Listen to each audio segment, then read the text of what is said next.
Yeah, sleep experts widely agree with the Senate that the country should abandon its twice yearly seasonal time changes, but they disagree on one key point: which time system should be permanent.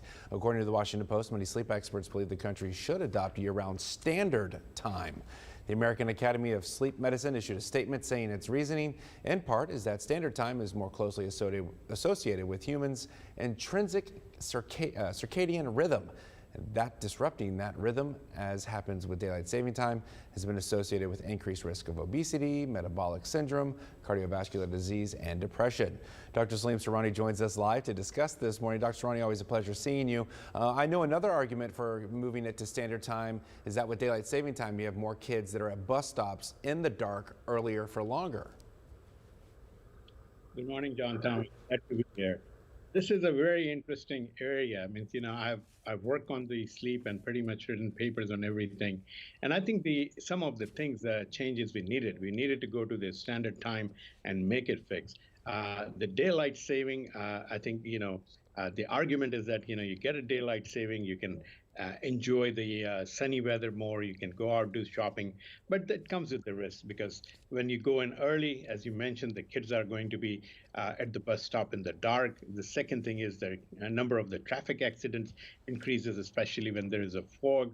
There is a risk of heart and conditions also increases. So I think, what Senate tried to do was, I think it was a unanimous consensus voting, like, they circulated the bill, and if you have any objection, then we discuss, otherwise it goes through. So it really went through, and one of the rules, what we have seen is that whenever the bill goes through that, it takes a long time to get it passed. You have a debate and all that. This one seemed like everyone was in a coffee break and it just went through. And now they're realizing, really, we really agreed on this bill. And now I think it is going to the House and where the discussion is going to be. So one of the thing is that any time when you have a time clock changes, it takes about a week or two on an average to get used to those circadian rhythm, because there is a circadian rhythm or a biological clock in a portion of brain called hypothalamus, and that guides and that regulates a lot of the functions of our body.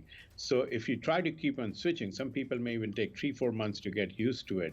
So I think everyone agrees that we should not have two time changes. We should just go with the standard times and make it a permanent. That would be the best thing to do. They did try to make it permanent, but they try to use a daylight saving, and that's where most of the sleep specialists disagree with the Senate. But you overall prefer what? Standard permanent is standard time setting. I mean, it's all over the world. They go in, they don't change the time. The body is where the circadian rhythm is, and the social cues and the circadian rhythm are in sync. That's the best functionality you can have. If you keep on changing the time up and down, or even if you put it in a daylight saving, it puts more stressors on the circadian rhythm because you're trying to go a little bit away from the natural clock.